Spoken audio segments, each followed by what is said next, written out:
Hello Renu Sudhi.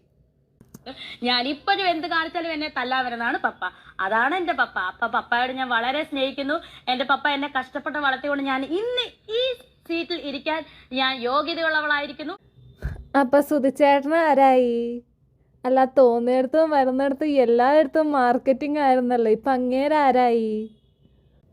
പപ്പ Thankachan വളർത്തിയതുകൊണ്ടാണ് മോളിപ്പോൾ hot സീറ്റിൽ പോയിരിക്കുന്നതെന്ന് ഉളുപ്പുണ്ടോ?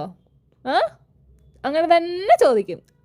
ആ സുധിച്ചേട്ടൻ മരിച്ച് കുറച്ച് നാൾ കഴിഞ്ഞപ്പോൾ മുതൽ അങ്ങേരുടെ പേരും പറഞ്ഞ് മാർക്കറ്റിംഗ് ചെയ്ത് അങ്ങേരുടെ പേരും പറഞ്ഞ് ഓരോ തോന്നിവാസവും കാണിച്ച് കൂട്ടി ഇപ്പോൾ ബിഗ് ബോസിൽ പോയി ഇരുന്നിട്ട് തങ്കച്ചൻ വളർത്തിയത് കൊണ്ടാണ്, തങ്കച്ചൻ നോക്കിയത് കൊണ്ടാണ് ബിഗ് ബോസിൽ വന്നിരിക്കുന്നതെന്ന്. കാഷ്ട എന്നാൽ അപാര തൊലിക്കട്ടി തന്നെ കേട്ടോ. നിങ്ങളെ കുറച്ച് പേരെ അറിയാൻ വേണ്ടിയിട്ട് തുടങ്ങിയത് തന്നെ ഈ സുധിച്ചേട്ടൻ എന്നൊരു വ്യക്തി ഉള്ളത് കൊണ്ടാണ്, അല്ലാതെ തങ്കച്ചൻ എന്ന് പറയുന്ന പപ്പ ഉള്ളത് കൊണ്ടല്ല കേട്ടോ. അതാദ്യം ഒന്ന് മനസ്സിലാക്കണം. ഈ തങ്കച്ചൻ എന്ന് പറയുന്ന നിങ്ങളുടെ പപ്പയെ പോലെ നാലാൾ അറിയാൻ കാരണം ഈ സുധി എന്ന് പറയുന്ന വ്യക്തിയാണ്. ഈ ഡബിൾ സ്റ്റാൻഡ് എന്ന് പറയുന്നതേ അത് അത്ര നല്ല സ്വഭാവമല്ല രേണു, മനസ്സിലായോ? എല്ലാം കഴിഞ്ഞ് കിട്ടേണ്ടതും എല്ലാം വാങ്ങിച്ചു വെച്ചിട്ട് ഈ ഡബിൾ സ്റ്റാൻഡ് കളിക്കുന്ന ഈ ഒരു സ്വഭാവം ഉണ്ടല്ലോ, അതത്ര നല്ലതല്ല. എവിടെ നിന്നൊക്കെ ഏതൊക്കെ രീതിയിൽ പണി കിട്ടുമെന്ന് കണ്ടു തന്നെ അറിയേണ്ടി വരും. ഇന്ന് കുറച്ച് നേരത്തെ ഒരു ടാസ്ക് ഉണ്ടായിരുന്നല്ലോ, പെർഫോമൻസ് ടാസ്ക്. അത് കഴിഞ്ഞിട്ട് ഈ ആദില നൂറ പോയിട്ട് രേണുവിനോട് സംസാരിക്കുന്നുണ്ട്. അതൊന്ന് കേൾക്കണം, അപ്പോൾ മനസ്സിലാവും.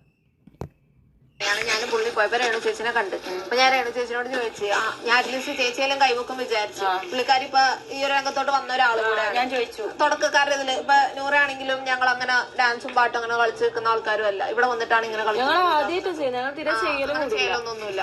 അപ്പൊ ഒരു തുടക്കക്കാരല്ലേ, നമ്മള് ഫസ്റ്റ് അറ്റംപ്റ്റ് എന്നുള്ളതിൽ എനിക്ക് ഇഷ്ടമായി. എന്റെ ടീം അല്ലെങ്കിലും എനിക്ക് അവരെ ഇഷ്ടമായി. നമ്മൾ ചിരിച്ചൊരു ഫൺ എലമെന്റും കാര്യങ്ങളും ഉണ്ടായിരുന്നു. പിന്നെ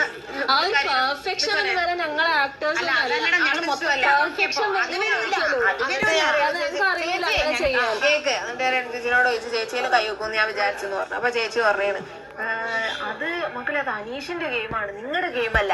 ഇന്നലെ ഇന്നലെ എന്നോട് പറഞ്ഞു, മക്കളെ നിങ്ങളുടെ ഗെയിമായിട്ട് കളിക്ക്, നിങ്ങളുടെ ഇതായിട്ട് കളിക്കും പറഞ്ഞപ്പോ ആ ചേച്ചി അങ്ങനെ കളിക്കത്തുള്ളൂ. ഒരാളുടെ ഗെയിം